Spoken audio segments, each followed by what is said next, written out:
안녕하세요, 테크한스입니다. 이번 시간은 이런 주제로 이야기하려고 합니다. 회사에서 개발자가 어떻게 잘리는가, 파이어 된다고 하죠. 그 방법과 의미에 대해서 잠깐 이야기를 나누도록 하겠습니다. 요즘 IT 대기업, 특히 서비스 기업에서 기업 문화가 이슈가 되고 있습니다.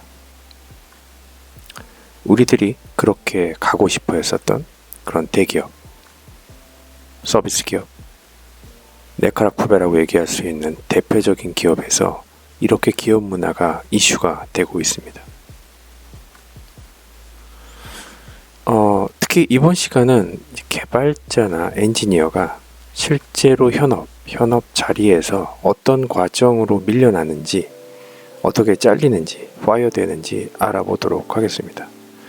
자, 이것은 경력사원뿐만 아니라 사회 초년생들도 어차피 겪어야 할, 경험해야 할 내용이기 때문에 아직 이런 내용을 모르시는 분들은 잘 들어주시면 좋을 것 같습니다.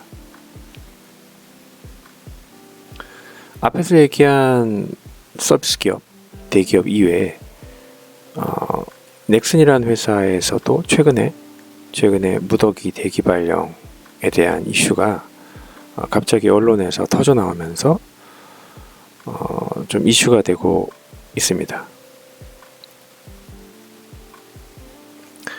기본적으로 외국 회사와 비교해서 우리나라는 취업 시장이 좀 경직되어 있는 편입니다.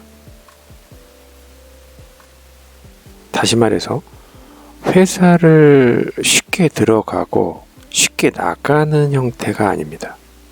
즉, 쉽게 입사하고 쉽게 회사에서 자르는 형태가 아닌 형태인 거죠.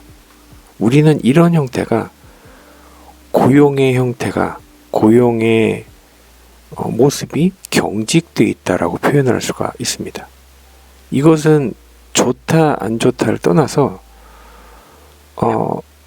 그런 채용 시스템을 국가별로 비교해 보자면 그런 차이가 있는 겁니다. 예를 들어서 미국에 있는 실리콘밸리에 있는 유명한 테크 기업들은 좀 더 유연한 채용 시스템이 존재하는 편입니다. 즉, 쉽게라고 얘기할 수는 없지만 입사의 기회가 굉장히 많은 편이고요. 대신에 쉽게 자르는 경우도 많기 때문에 보통 이제 롱런하지 않으면 한 2년, 3년 전후에서 이제 퇴사와 입사를 이제 반복하게 되는데 그만큼 많은 이직 기회가 있는 편인 거죠. 어떻게 보면 이게 좋다, 저게 좋다를 떠나서 취업 시장 자체가 예를 들어서 내가 나가지 않고 그 자리에만 계속 머무르게 되면 인사 어떤 구조가 피라미드 구조가 아니라 역 피라미드 구조가 돼서 그렇잖아요. 비즈니스란 게 성장하지 못하고 정체되어 있을 때 예를 들어서 누군가 나가지 않으면 그 자리는 비게 될 수가 없기 때문에 신입사원이 들어올 자리가 없는 거죠.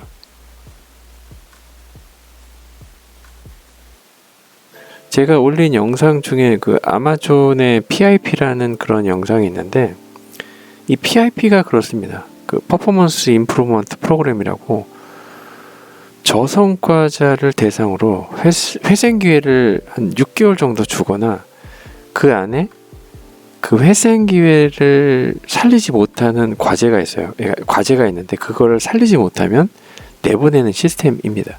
그러니까 어떻게 보면 자세한 내용은 이 영상을 보시면 나와 있겠지만 약간은 이 PIP에 들어가는 게 좀 창피한 걸 수도 있거든요. 그래서 이 PIP에 들어간 거는 보안사항이기 때문에 아무도 알려주지 않습니다. 네. 그렇기 때문에 매니저하고 담당자만 아는 거죠. 그러니까 PIP 프로그램 내에 보면은 어떻게 보면 이 사람을 채용할 때처럼 다시 평가하는 거예요. 그러니까 좀 어떻게 보면 좀 능력 있고 자존심 있는 사람 입장에서는 이 PIP 대상자가 되는 순간 그냥 퇴사해 버립니다. 네. 그만큼 미국에 있는 그 테크 기업도 이러한 저성과자에 대한 내보내기 위한 시스템이 이렇게 되어 있는데, 미국에서도 아마존 같은 경우는 좀 심하게 그런 프로그램을 운영을 해서 언론에서도, 미국 언론에서도 많이 회자가 되고 했었거든요. 그러니까 그만큼 사회적으로 문제가 되지만 기업 입장에서는 좀 더 유능한 인재를 그러니까 유능하다기보다는 필요한 인재를 받고 싶었을 때 기존의 인사 적체가 되기 때문에 사람을 내보내는 그런 선순환이라고도 얘기할 수가 있는데, 그런 시스템을 아마존뿐만이 아니라 많은 테크 기업에서 운영을 하고 있습니다. 대상자가 된 직원 입장에서는 사실 심리적으로나 커리어상 사실 좀 타격이 있는 것은 사실입니다. 근데 이게 우리가 1, 2년 일하는 게 아니지 않습니까? 10년, 20년, 30년 일하는 동안 나를 평생 고용하는 회사가 아닌 한은 최소한 한 번쯤은 겪게 되는, 어떻게 보면 월급쟁이, 근로자의 비애인 것이죠.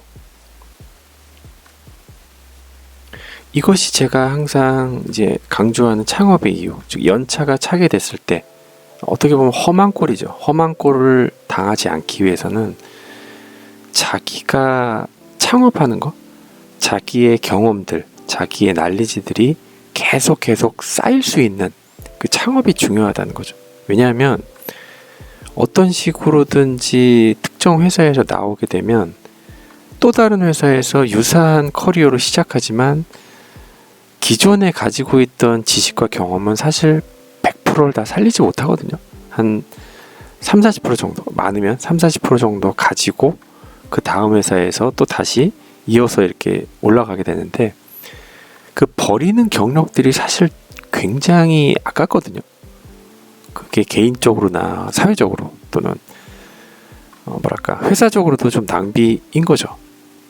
왜냐하면 회사는 내보내고 똑같은 사람을 또 채용을 해서 동일한 일을 또 시키더라도 그렇게 여러 가지 이해관계에 있어서 그렇게 반복이 되는 것이죠.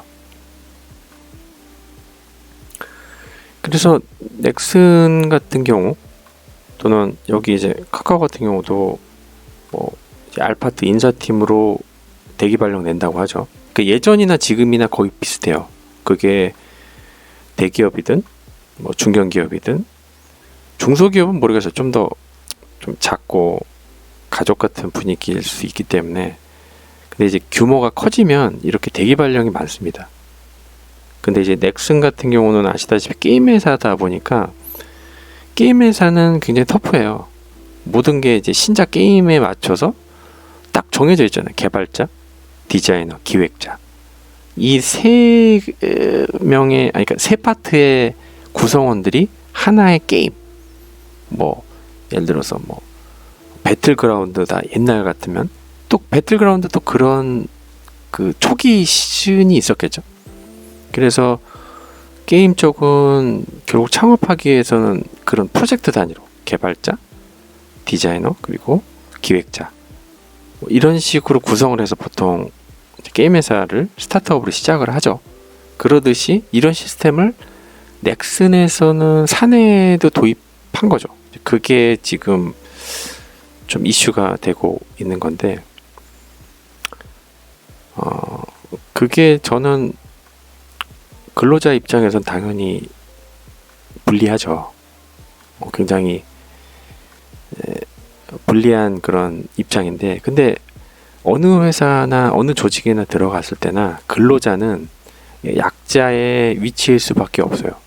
약자일 수밖에. 그렇기 때문에 창업이 장기적으로 중요한 것이고요.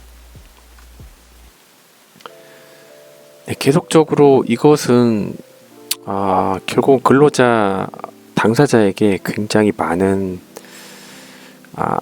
그 당시 아픔을 많이 줍니다. 이게 저도 당했고요. 저도 한 두 번 정도 당했고, 그래서 저는 이제 회사에 대해서 100% 회사가 나를 먹여 살릴 거다. 평생 먹여 살릴 거다라고 생각을 안 하거든요. 이렇게 좀 몇 번 당하게 되면 그렇게 됩니다. 그래서 근로자는 그 회사에서 일하고 싶은데 회사가 내치는 경우는 이게 생이별인 것이죠. 그래서 아까 얘기했듯이 넥슨 같은 경우는 이제 프로젝트 단위로 하다 보니까 프로젝트가 드롭되는 프로젝트가 있을 수 있잖아요. 그런 경우 그 사람들을 타 부서에서 끌어가지 않으면 본인이 나갈 수밖에 없는, 그러니까 공고사직도 아니죠. 그냥 대기 발령 내서 스스로 나가게끔 하는 그런 문화가 뭐랄까 좀 약간 비극이죠. 비극인데 근로자 입장에서는 비극인데 회사 입장에서는 이익을 위해서 모인 집단이다 보니까 가혹하지만 이게 옳다 그르다를 떠나서 이렇게 될 수밖에 없을 수도 있어요. 그게 뭐 능력 차이일 수도 있고 내부적인 정치질의 차이일 수도 있고 운일 수도 있어요. 실력하고 상관없이. 그리고 관리자를 잘못 만나서일 수도 있고 굉장히 다양하죠. 근로자가 약자라는 그 뭐랄까 전제 조건은 늘 가지고 있을 수밖에 없어요. 저희 그 드라마 미생 보면 알잖아요. IT 업계에서도 마찬가지입니다. 모든 회사가 마찬가지예요.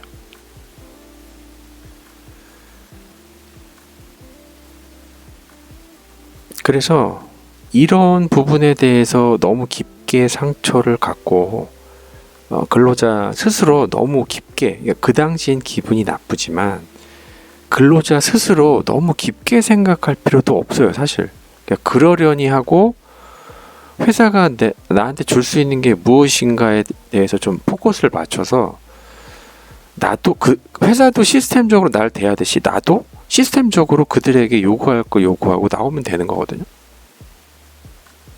그래서 이 뉴스가 저도 좀 충격적이긴 했는데 2012년에 이런 사건이 있었죠. 이거는 좀 젊은 분이 조금 너무 억울할 수도 있는 상황일 수도 있어요. 그래서 극단적인 선택이 아니라 도리어 남을 해하는 그런 선택을 해서 하루아침에 직장인이 저런 어떤 사실 이거는 범죄잖아요. 범죄.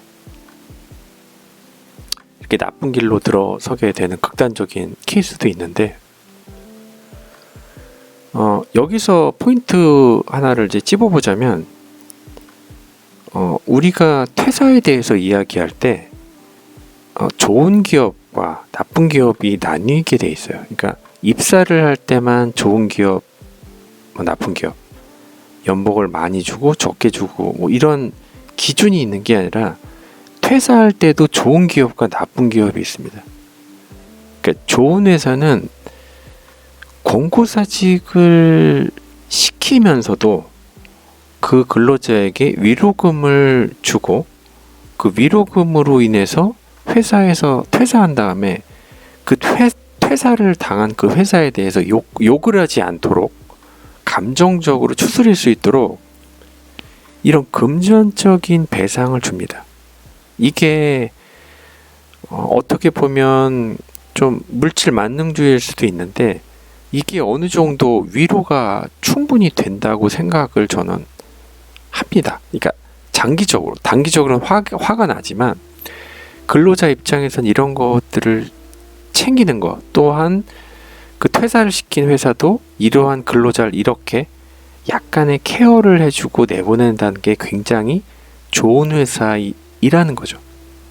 나쁜 회사는 공고사직을 하게 되면 그 회사에 뭐 예를 들어서 국가로부터 약간 페널티가 있어요. 왜냐면 한 명이라도 취업을 많이 시켜야 되는 회사에서 이렇게 권고사직을 해서 이제 파이어 시키면은 약간의 페널티가 있어서 회사에서는 나쁜 회사죠. 권고사직도 시키지 않아요. 실업급여도 못 받게 하고 이렇게 아까 얘기한 대로 특정 인사팀 밑으로 이제 그 인사조직 개편을 해서 스스로 나가게 합니다. 네. 그래서 저는 이게 전에 카카오의 인사평가 시스템 문제가 이제 블라인드에 나왔듯이 제가 볼 때는 회사의 문제인데 아주 구체적으로 얘기하자면 HR 시스템의 문제라고 저는 생각해요. 그러니까 대기업이든 중견기업이든 HR 시스템이 낙후되거나 아니면 우리가 생각하는 수준에 다다르지 않은 HR, 인사팀의 시스템이 굉장히 많습니다. 예를 들어서 그러니까 결국 인사팀이란 거는 근로자가 들어와서 퇴사할 때까지의 그런 프로그램이잖아요. 근데 들어올 때 프로그램도 있지만 나갈 때 퇴사하는 프로그램도 분명히 있을 텐데 제 경험으로는 중견기업, 대기업 모두 다 퇴사하는 프로그램은 굉장히 약합니다. 네. 정말 열악하고 근로자에게 굉장히 부족합니다. 때로는 화가 나고요. 근데 제가 경험한 것을 보고 느낀 결론은 뭐냐면 네, 여기도 계속적으로 얘기하지만 대기발령의 경우는 그러니까 이거 하나의 케이스예요. 진짜 실제 발생한 제 경험인데 제가 그랬다는 건 아니지만 저도 비슷하게 나가긴 했어요. 근데 특정 관리자에게 대기발령을 냈어요. 근데 그 관리자가 조금 근로자 입장에서도 제가 아시는 분인데 좀 깐깐한 스타일이라서 기분이 나쁘셨는지 조직 개편을 보통 하는 이유가 인사팀에서 그리고 보통 회사에서 조직 개편을 1년마다 하는 이유가 이렇게 저성과자라고 생각하는 사람들 쳐내기 위해서 조직 개편을 하거든요. 그래서 조직 개편을 많이 하는 회사는 결국 좋지가 않습니다. 그래서 계속 얘기하자면 이제 조직 개편을 하면서 해당되는 근로자가 이렇게 인사팀 대기 발령을 했어요. 근데 이분이 책상도 없었던 걸로 알고 있어요. 근데 3개월, 6개월까지 버티다가 결국은 이거는 그분의 전략일 수도 있는데 결국은 퇴사를 할 수밖에 없어요.